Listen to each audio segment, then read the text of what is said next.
Congratulations to you two. Really, like when you found out about this story or got the script, what was your initial reaction? Are you believers? Well, first off, like I'd seen Insidious and I loved Insidious and I thought the script was great and I love scary movies, so I was just completely down for the whole thing. Yeah, I mean, if you're an actor, you have to be a believer in every script, whether it's, you know, true or not, because that's your job. You got to go tell the story to the audience and let them have that experience. There is an added element when, because some of them, it's like there's an acceptance of like, oh, this is fiction, and we all know this is fiction, and there you go. This one, all the major players involved feel that this is a thing that really happened. You know, this is their experience, and so I think we're trying to honor that. Yeah. And present it that way to the audience. Ultimately, the audience is going to, different people are going to come in, but I'll guarantee you the hardest, you know, most scientific-minded skeptic in the world after seeing this movie is going to be a little nervous getting out of his car in a dark driveway. Yeah. You know? Well, for me, I mean, it was The Exorcist that scared the shit out of me. I mean, what was it for you? What was the first film? Do you remember? I think Exorcist for me.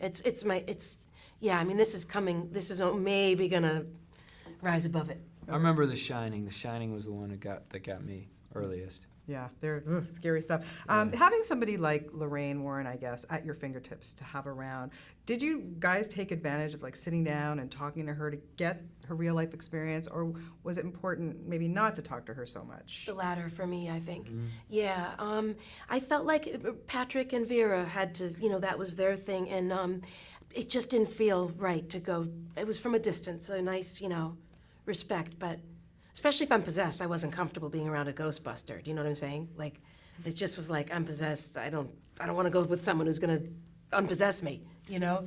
Your first job in a scary movie for the first 30 pages is to not know you're in a scary movie. That's part of the fun, is that the audience has, you know, they've seen the poster and they see the credit sequence, so they have an inkling of what's gonna happen.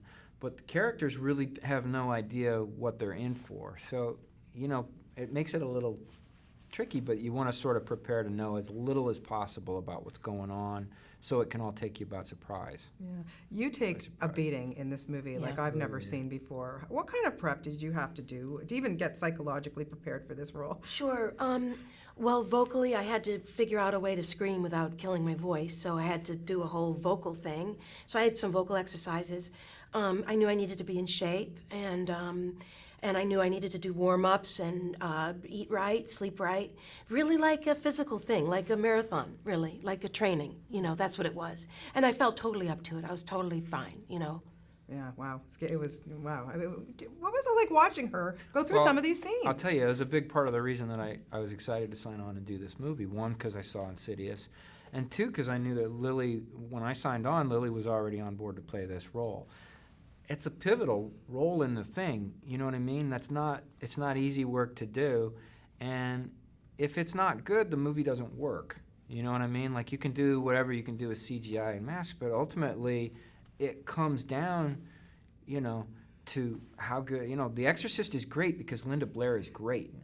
And this movie is great because Lili Taylor is great in that part, and I knew she would be. Yeah, you both were saying about how much you loved Insidious, you'd seen it, and, you know, what is it about James Wan and that brain? Like, Good he is question. so good at this stuff. He really is. His whole team, and I think there's something that he really caught on to is when you find a good thing, you stick with it. He has worked with the designers on this. Cinematographer. Phenomenal, his editor, his cinematographer. He's a collaborator. He really is, and I think that's part of what makes him great. Is he knows how to listen to others, but he knows the psyche really well. I think he knows humans, you know, and I think he also is going from himself. He says if he doesn't get scared, and while he's working on the script, he keeps redoing it until he's scared working on the script.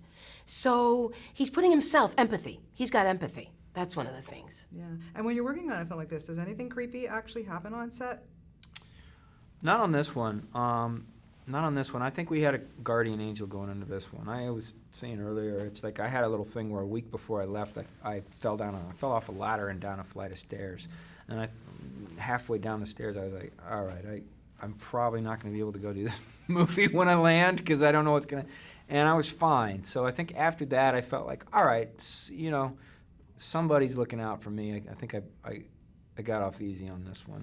It had that feel. I think a lot of those stories you hear a lot of times when the director's not well, Coppola, Apocalypse Now, Friedkin, Exorcist, James is really stable, and that it's like daddy or mommy, our parent is running a really sound household, It's part of the lore of both this movie and the vampire movies or something that, those spirits have to be, they have to be invited in. Yeah. I think we told this story, but we were very, very careful about not inviting anything in. We wouldn't have gotten our job done, really. You don't we want only that had forever. 30 days or something, not a year. Yeah, no pussyfooting around. Yeah, on this right, one. exactly. Okay, you had 5 great young actresses playing your daughters. Amazing. Yeah, Okay. gift.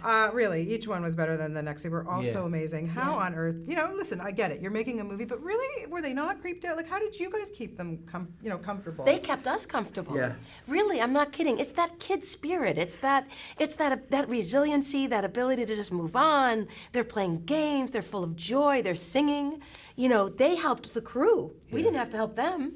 Yeah, they brought kind of a life and an energy to it, and they took care of each other too. I was really proud that, especially the 2 older girls who, they're like adult young women and working a 12-hour day, and at the end of the day, they would take the little girls, back to their rooms and play games with them or go out to dinner with them and stuff. And I hope they didn't play clap clap. No, I don't think they played clap clap. No, there was patty cake, but no clap clap. Yeah, okay. That game is no more. Yeah, It's been ruined. I don't think I could ever play. I've never even heard of that, but I don't think I'd ever in my life now want to play No. that game. Exactly. My goodness. So, you both have been making films for a little while here, but I'm Sure. going to ask you first, Lili, what was the role that changed your life? Mine, there wasn't one. I mean,